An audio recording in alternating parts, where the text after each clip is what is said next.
There is a God who's all powerful, he's all knowing, he is all good, and he's completely sovereign. Evil. Let's first think about this, which I think has some utility in some of our discussions. Evil is a description. I'm not about to describe evil. I'm saying evil itself. The word is a description. The word sin is a description. The word iniquity is a description. The word transgression is a description. These are descriptive words. It's not a thing. It's not a thing. You don't say, here's evil, let me show it to you. You're going to show me someone who fits the description of evil.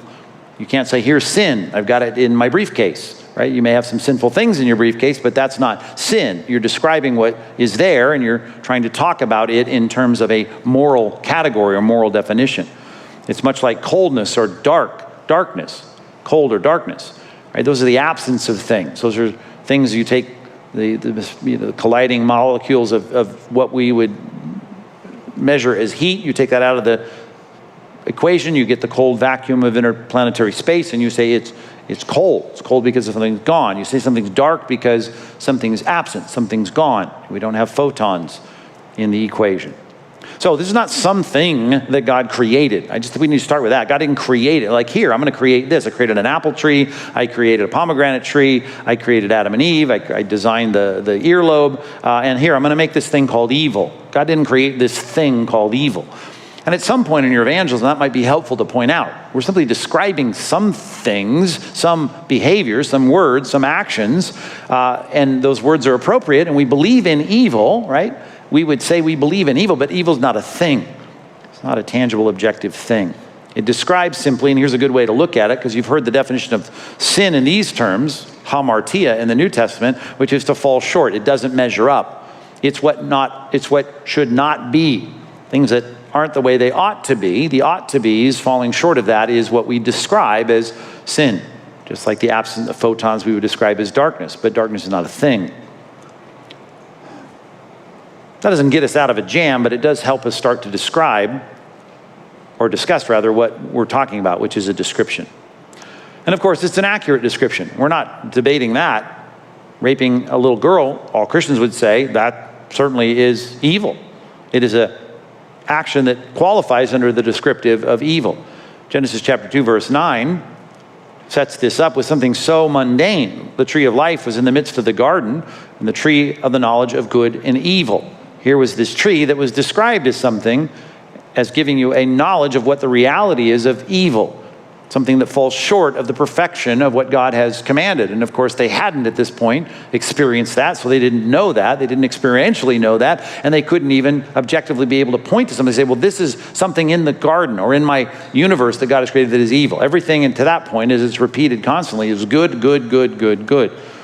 And yet, here's something now that becomes the test of you living up, measuring up, or falling short of what is good. In this case, doing what your creator says, doing what the teacher says, the boss says, the one in charge.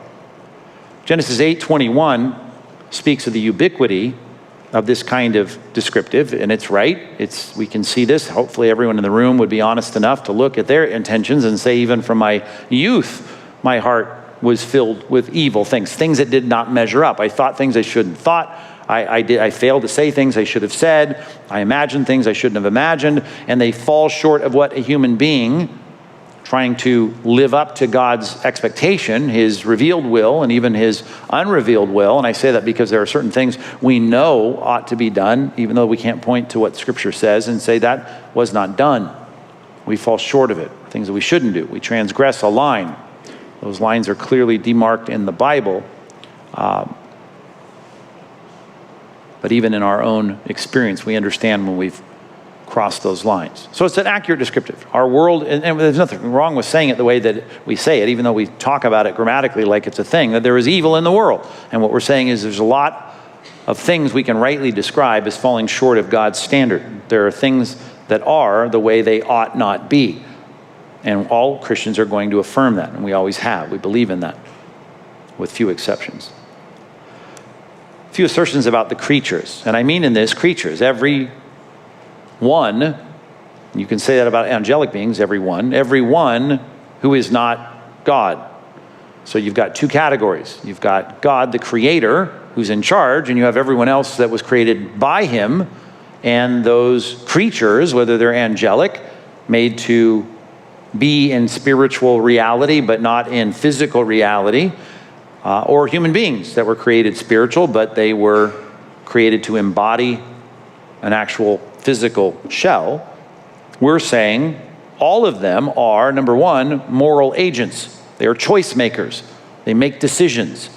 That is something that God created them to do, something God created them to do, unlike a rock or a tree that don't make any decisions. They're passive. We are not passive, we're active. We don't let things just happen to us, though we can describe things that way, that have happened to us. There are things that we choose to make happen. There are things that we choose to do.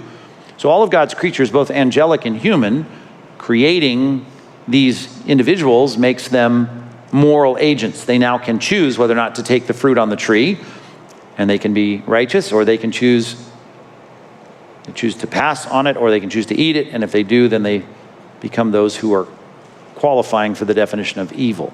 Deuteronomy 30, verse 19, one of many passages I could quote to tell you, even though you may be a high Calvinist, I just want to remind you, the Bible speaks in these terms. I call heaven and earth to witness against you today that I've set before you life and death, blessing and curse. Here's two paths, just like in the garden.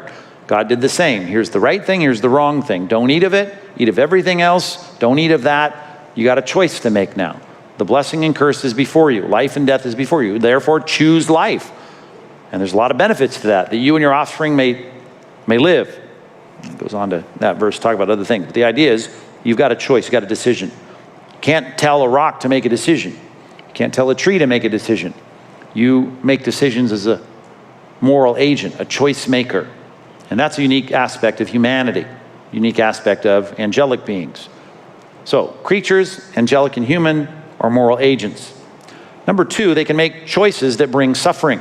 And suffering is usually the touchstone. It's the core of what people would say, well, that's evil, cause suffering.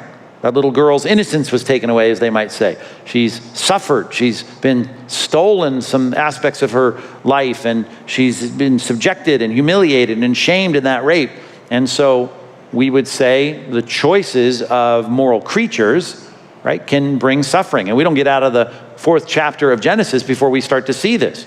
Here is the Cain and Abel story, where God comes to Cain and says, listen, I know you're jealous and envious, and I know you're getting frustrated at your brother. If you do well, will you not be accepted? Again, there is the idea of Deuteronomy, choose to do the right thing. I've set before you life and death, blessing and curse. If you do not do well, well, here's the thing. You keep toying with this envy and jealousy in your heart, well, then sin is crouching at the door, and its desire is contrary to you, right? But you must rule over it. You've got a choice to make, and it's going to be hard. It's like the temptation of your parents in the garden. Now, Cain spoke to Abel, his brother, and when they were in the field, Cain rose up against his brother, and Abel killed him. So Abel was going to have, I don't know, who knows what, a picnic with his wife, going to go for a walk. All of those choices now were impinged upon, and maybe it was a painful death, and how long did it take for him to die? All the suffering, not just in Abel's life, but in Adam and Eve's life, and probably his whole gigantic extended family that was already colonized into different groups and people and cities. You got 1,000 years to do that, by the way. Think about how many people can be born in 1,000 years. You've got a lot of people here that were in pain. Pain because Abel was murdered. So those creatures make those choices, and God even brings the decision point into sharp focus and says, listen, Cain, if you do the right thing right now, right, you would do well. It would go well. It would be well. You'd get life and blessing. But in reality, if you give into this, you keep toying with it, sin wants to dominate you, which is personified there, and I'll grant you that. But it's a description of falling short. That falling short, that temptation to do what you want, in this case, to seek some kind of unjustified revenge on your brother, is going to dominate you, and it's going to have a reverberating effect. And Cain decided to do what he wanted to do. You can say, what pain was it for Adam and Eve to pick the fruit off the tree and eat it? Well, in this case, we know moral decisions sometimes and so often bring suffering in other people's lives. Just like the guy in Riverside, I'm just using Riverside, I'm sorry, Riverside. The rapist in Riverside makes a choice and chooses in that case to bring in a flood of suffering in the lives of other people.